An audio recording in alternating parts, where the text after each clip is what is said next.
আসসালামু আলাইকুম এভরিওয়ান। গত কিছুদিন আগে আমি একটি ভিডিওর মাধ্যমে আপনাদের জানিয়েছিলাম যে বাংলাদেশ এ দলের বিপক্ষে 3টি আনঅফিশিয়াল ওয়ানডে এবং 2টি আনঅফিশিয়াল টেস্ট ম্যাচ খেলতে গত 1 মে বাংলাদেশে আসবে নিউজিল্যান্ড এ দল। কিন্তু একদিন বিলম্ব করে তারা 1 মে নয়, তারা 2 মে গতকাল শুক্রবার সকালে বাংলাদেশে তারা ল্যান্ড করেছে এবং ল্যান্ড করে তারা ওয়ানডে সিরিজের ভেন্যু সিলেট ইন্টারন্যাশনাল ক্রিকেট স্টেডিয়ামে তারা পৌঁছে গেছে এবং সেখানে গিয়ে অলরেডি তারা কিন্তু প্র্যাকটিসও শুরু করে দিয়েছেন। এখন এই 3টি ওয়ানডে এবং 2টি আনঅফিশিয়াল টেস্ট এগুলো অনুষ্ঠিত হবে আগামী 5, 7, 10 মে প্রথম 3টি ওয়ানডে, তারপর অনুষ্ঠিত হবে 14 থেকে 17 মে প্রথম আনঅফিশিয়াল টেস্ট 4 দিনের, এবং 21 থেকে 24 মে দ্বিতীয় আনঅফিশিয়াল টেস্ট 4 দিনের। এই পুরো সিরিজটির সরাসরি সম্প্রচারের দায়িত্ব পেয়েছে টি স্পোর্টস।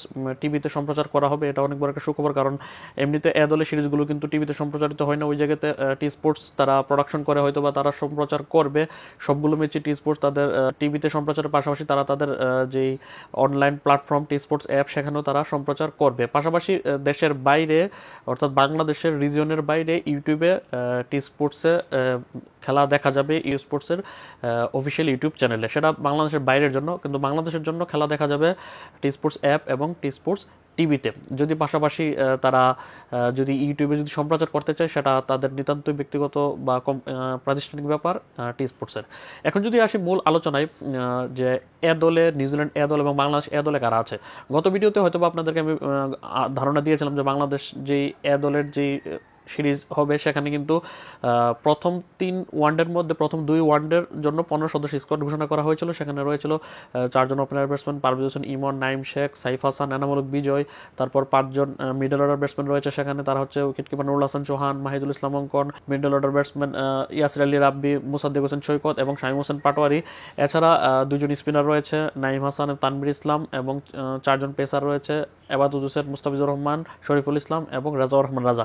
কিন্তু গতকাল একটি বিজ্ঞপ্তির মাধ্যমে বিসিবি থেকে বিসিবির ক্রিকেট অপারেশনস ইনচার্জ শাহরিয়ার নাফিস জানিয়েছে যে তারা এই 15 সদস্য স্কোয়াডে একটি পরিবর্তন করেছে, এবং সেই পরিবর্তনটি হচ্ছে মুস্তাফিজুর রহমানের বদলে তারা এখানে খালেদ আহমেদকে তারা ইনক্লুড করেছে তার রিপ্লেসমেন্ট হিসেবে। মূলত মুস্তাফিজুর রহমান ইনজুরি হয়নি, তারপরেও তাকে রিপ্লেস করার কারণ হচ্ছে এই যে 15 সদস্যের যে দলটা গঠন করা হয়েছিল, এটা তো 15 সদস্যের দলের মধ্যে 14 জন ক্রিকেটার রয়েছে যারা মূলত ইন্টারন্যাশনাল ক্রিকেট খেলে ফেলেছে, অনেকগুলো ম্যাচ খেলে ফেলেছে, অনেক অভিজ্ঞ ক্রিকেটার আছে। তার মধ্যে সবচেয়ে বড় যে নামটি, যে ন্যাশনাল টিমে কিন্তু রেগুলার খেলে এবং অভিষেকের পর থেকে ন্যাশনাল টিমে খেলে আসছে প্রায় 10 বছর যাবৎ, মুস্তাফিজুর রহমানের নামটা এখানে রয়েছিল। মূলত মুস্তাফিজুর রহমানকে তারা এখানে রেখেছিল, সে ডিপিএলে কিন্তু কোনো ম্যাচ পায়নি। প্রথম রাউন্ডের দিকে শেষ দিকে সে মোহামেডানের সাথে চুক্তি হওয়ার কারণে শেষ দিকে সুপার লিগের 4-5টি ম্যাচ খেলে, যার কারণে মূলত তার ম্যাচ প্র্যাকটিস হয়ে যায়, যার কারণে তাকে রিপ্লেস করে তারা তার জায়গাতে পেসার খালেদ আহমেদকে নিয়েছে, যে মূলত এই সুযোগটা আসলে ডিজার্ভ করে। আর মুস্তাফিজুর রহমান মূলত প্রথমে তাকে নেওয়া হয়েছিল, সে যেহেতু কোনো ম্যাচ ছিল না, খেলার বাইরে ছিল অনেক দিন যাবৎ, যার কারণে মূলত তাকে এই 15 সদস্য স্কোয়াডে আদল স্কোয়াডে রাখা হয়েছিল ম্যাচ টাইম দেওয়ার জন্য। আর অন্যদিকে এখন যখন সে মোহামেডান হয়ে ঢাকা লিগে বেশ কয়েকটি ম্যাচ খেলে ফেলেছে, এখন তার ম্যাচ প্র্যাকটিস হয়ে গেছে, তাই তার এ দলে থাকার কোনো প্রয়োজন এখন তারা মনে করেন প্রধান নির্বাচক, যার কারণে তাকে রিপ্লেস করে তারা খালেদ আহমেদকে নিয়ে এসেছে। এটা খুবই ভালো একটা মুভ। অন্যদিকে নিউজিল্যান্ড এ দলও কিন্তু তারা একটি শক্তিশালী দল গঠন করেছে। তারা 15 সদস্যের যে দলটা গঠন করেছে এই সিরিজের জন্য, এর মধ্যে অনেককে আপনারা চিনবেন না, কিন্তু অনেক 9 জন ক্রিকেটার আছে যারা এখানে ইন্টারন্যাশনাল ক্রিকেট খেলে ফেলেছে। 15 সদস্যের নিউজিল্যান্ডের দলের মধ্যে এখানে আছে পাকিস্তানি বংশোদ্ভূত মোহাম্মদ আব্বাস, ইন্ডিয়ান বংশোদ্ভূত আদি অশোক, তারপর Matt Boyle, Joe Carter, Christian Clark, Josh Clarkson, Jack Foulkes, Dean Foxcroft, Mitch Hay, Curtis Heaphy, Nick Kelly, Jayden Lennox, Ben Lister, Rhys Mariu এবং ডেল ফিলিপস। পাশাপাশি 15 জন ক্রিকেটারের মধ্যে যে 9 জন ক্রিকেটার ইন্টারন্যাশনাল লিভ হয়েছে, তাদের মধ্যে রয়েছে প্রথমেই মোহাম্মদ আব্বাস, 21 বছর বয়সী ক্রিকেটার, এখন নিউজিল্যান্ডের হয়ে 3টি ওয়ানডে ইন্টারন্যাশনাল ম্যাচ খেলেছে, সর্বশেষ ম্যাচ খেলেছে গত 5 এপ্রিল 2025 পাকিস্তানের বিপক্ষে। তারপর আদি আশোক, 22 বছর বয়সী আদি আশোক, সে 2টি ওয়ানডে ইন্টারন্যাশনাল এবং একটি টি20 ইন্টারন্যাশনাল ম্যাচ খেলেছে, সর্বশেষ ম্যাচ খেলেছে 2 বছর আগে 23 ডিসেম্বর 2023-এ। তারপর জশ ক্লার্কসন, 28 বছর বয়সী ক্রিকেটার, 3টি ওয়ানডে ইন্টারন্যাশনাল এবং 8টি টি20 ইন্টারন্যাশনাল ম্যাচ খেলেছে, সর্বশেষ ম্যাচ খেলেছে 2024 নভেম্বরে। তারপর জ্যাক ফকনেস, সে 22 বছর বয়সী ক্রিকেটার, একটি ওয়ানডে ইন্টারন্যাশনাল এবং 10টি টি20 ইন্টারন্যাশনাল ম্যাচ খেলেছে, সর্বশেষ ম্যাচ খেলেছে এবছর মার্চে। তারপর ডিএন ফক্সক্রফট, 27 বছর বয়সী ক্রিকেটার, একটি ওয়ানডে ইন্টারন্যাশনাল এবং 5টি টি20 ইন্টারন্যাশনাল ম্যাচ খেলেছে, সর্বশেষ ম্যাচ খেলেছে 25 এপ্রিল 2024। তারপর মিটচেল 24 বছর বয়সী ক্রিকেটার 7টি ওয়ানডে ইন্টারন্যাশনালের সাথে 10টি টি20 ইন্টারন্যাশনাল ম্যাচ খেলেছে, সর্বশেষ ম্যাচ খেলেছে 5 এপ্রিল 2025-এ। তারপর নিক কেলি 31 বছর বয়সী ক্রিকেটার 3টি ওয়ানডে ইন্টারন্যাশনাল ম্যাচ খেলেছে, সর্বশেষ ম্যাচ খেলেছে গত 5 এপ্রিল পাকিস্তানের বিপক্ষে খেলেছে। তারপর ব্যান লিস্টার 29 বছর বয়সী ক্রিকেটার 3টি ওয়ানডে ইন্টারন্যাশনাল এবং 12টি টি20 ইন্টারন্যাশনাল ম্যাচ খেলেছে, সর্বশেষ ম্যাচ খেলেছে গত বছর 20 এপ্রিল 2024। তারপর রাইস মারিও 23 বছর বয়সী ক্রিকেটার 2টি ওয়ানডে ইন্টারন্যাশনাল ম্যাচ খেলেছে, সর্বশেষ ম্যাচটি খেলেছে পাকিস্তানের বিপক্ষে গত 5 এপ্রিল 2025।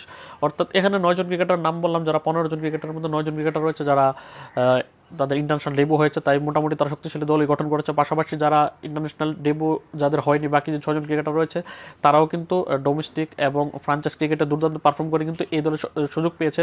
যদিও নামে ভারে বলতে গেলে বাংলাদেশ এ দলের যে স্কোয়াডটা, এই 15 সদস্যের স্কোয়াডটা তাদের থেকে বেশি শক্তিশালী, কারণ বাংলাদেশের এ দলের স্কোয়াডে 15 সদস্যের স্কোয়াডের মধ্যে 14 জন ক্রিকেটারই রয়েছে যারা ইন্টারন্যাশনাল ক্রিকেট খেলেছে। এর মধ্যে শুধুমাত্র একজন আনক্যাপ ক্রিকেটার রয়েছে, সেটা হচ্ছে পেসার রেজাউর রহমান রাজা, সে এখন পর্যন্ত ইন্টারন্যাশনাল ডেবু হয়নি।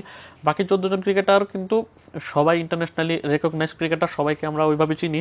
ইমন এখন পর্যন্ত 7টি টি20 ইন্টারন্যাশনাল ম্যাচ খেলেছে, নাইম শেখ 1টি টেস্ট, 8টি ওয়ানডে, 35টি টি20 খেলেছে, এনামুল বিজয় 6টি টেস্ট, 49টি ওয়ানডে এবং 20টি টি20 খেলেছে, সাইফ হাসান 6টি টেস্টের সাথে 5টি টি20 খেলেছে, ইয়াসির আলী রাব্বি 6টি টেস্ট, 9টি ওয়ানডে, 11টি টি20 খেলেছে, নুরুল হাসান 11 টেস্ট, 7 ওডিআই, 46টি টি20 খেলেছে, মাহিদুল ইসলাম অঙ্কন একমাত্র টেস্ট খেলেছে, শামীম হোসেন পাটোয়ারি 4টি ওডিআই, 22টি টি20 ইন্টারন্যাশনাল ম্যাচ খেলেছে, মোসাদ্দেক হোসেন সৈকত 4টি টেস্ট, 43টি ওডিআই, 33টি টি20 ইন্টারন্যাশনাল ম্যাচ খেলেছে, নাইম হাসান টেস্ট স্পিনার নাইম হাসান 12টি টেস্ট খেলেছে, তানভীর ইসলাম 4টি টি20 ইন্টারন্যাশনাল খেলেছে, পেসার আবাদত হোসেন অনেকদিন পর তার কামব্যাক হবে, সে 20টি টেস্ট, 12টি ওয়ানডে এবং 4টি টি20 ইন্টারন্যাশনাল ম্যাচ খেলেছে। তারপর খালেদ আহমেদ 32 বছর বয়সী পেসার 16টি টেস্ট এবং 2টি ওয়ান ইন্টারন্যাশনাল খেলেছে। পেসার শরীফুল ইসলাম এখানে 12টি টেস্ট, 40টি ওডিআই এবং 42টি টি20 ম্যাচ খেলেছে। শুধুমাত্র একমাত্র রেজাউর রহমান রাজা 15তম ক্রিকেটার, সে 25 বছর বয়সী এই ক্রিকেটার এখন পর্যন্ত আনকেপ্ট, সে কোনো ইন্টারন্যাশনাল ম্যাচে তার এখন পর্যন্ত ডেবু হয়নি। অনেকবার ন্যাশনাল টিমের টেস্ট স্কোয়াডে কিন্তু ডাক পেয়েছে, কিন্তু অভিষেক তার হয়নি। এখন এই প্রথম যেই ম্যাচটি মূলত এই যে বাংলাদেশের যে 15 সদস্যের স্কোয়াড, এটা মূলত প্রথম 2 ওয়ানডের জন্য, তৃতীয় ওয়ানডের জন্য আলাদাভাবে দল ঘোষণা করা হবে। প্রথম ওয়ানডে ম্যাচটা অনুষ্ঠিত হবে আগামী 5 তারিখ, দ্বিতীয়টি 7 তারিখ, তৃতীয়টি 10 তারিখ। 3টি ওয়ানডের মধ্যে প্রথম 2টি ওয়ানডে অর্থাৎ 5 তারিখ এবং 7 তারিখের ওয়ানডে অনুষ্ঠিত হবে সিলেট ইন্টারন্যাশনাল ক্রিকেট স্টেডিয়ামের মূল মাঠে, এবং তৃতীয় ওয়ানডে ম্যাচটি অনুষ্ঠিত হবে সিলেট ইন্টারন্যাশনাল ক্রিকেট স্টেডিয়ামের আউটার স্টেডিয়ামে অর্থাৎ গ্রাউন্ড 2-তে। 3টি ম্যাচই বাংলাদেশ সময় সকাল 9:30টায় শুরু হবে। তারপর যে 2টি আনঅফিশিয়াল টেস্ট বা 4 দিনের ম্যাচ রয়েছে, প্রথমটি 14 থেকে 17 তারিখ অনুষ্ঠিত হবে। এই ম্যাচটা অনুষ্ঠিত হবে সিলেট ইন্টারন্যাশনাল ক্রিকেট স্টেডিয়ামের মূল গ্রাউন্ডে, যেটি শুরু হবে সকাল 10টার সময়, এবং দ্বিতীয় টেস্ট ম্যাচ যেটি 21 থেকে 24 মে অনুষ্ঠিত হবে, সেটি অনুষ্ঠিত হবে ঢাকার মিরপুর শেরেবাংলা ন্যাশনাল ক্রিকেট স্টেডিয়ামে, সেটি সকাল 10টায়। অর্থাৎ 3 ম্যাচের ওয়ানডে সিরিজে 2টি হবে সিলেটের মূল মাঠ এবং 3 নম্বরটি হবে সিলেট আউটার স্টেডিয়ামে, এবং 2টি টেস্টের প্রথমটি হবে সিলেটের মূল মাঠে এবং দ্বিতীয় টেস্টটি অনুষ্ঠিত হবে ঢাকার মিরপুরে। তো এই হচ্ছে মোটামুটি পূর্ণাঙ্গ সিরিজের সূচি, পাশাপাশি 2 দলের স্কোয়াড আপনাদের সামনে উপস্থাপন করলাম। পাশাপাশি টি স্পোর্ট সবগুলো ম্যাচই সরাসরি সম্প্রচার করবে। সিরিজের প্রথম ম্যাচটি অনুষ্ঠিত হবে আগামী 5 তারিখ সিলেটের সকাল 9:30টার সময়, যারা টি স্পোর্ট সরাসরি সম্প্রচার করবে তাদের টিভির পাশাপাশি তারা টি স্পোর্টস অ্যাপে সম্প্রচার করবে। তো দেখা যাক কীরকম পারফরমেন্স করে 2 দলের মধ্যে শক্তিশালী দল তো এগিয়ে তো বাংলাদেশ দল। দেখা যাক বাংলাদেশ দলের দলে যে ক্রিকেটার এখানে ডাক পেয়েছে তারা এখানে পারফরমেন্স ভালো দেখাতে পারে কিনা, কারণ এখানে যদি ভালো পারফরমেন্স করে এখানে কিন্তু অনেকজন ক্রিকেটার রয়েছে যাদের ন্যাশনাল টিমে আসার সম্ভাবনা রয়েছে ওয়ানডে ফরম্যাটে, তাই তাদের জন্য আসলে এই সিরিজটা খুবই গুরুত্বপূর্ণ। তো ভিডিওটি কীরকম লাগলো সেটা অবশ্যই কমেন্ট করে জানাবেন। আল্লাহ হাফেজ।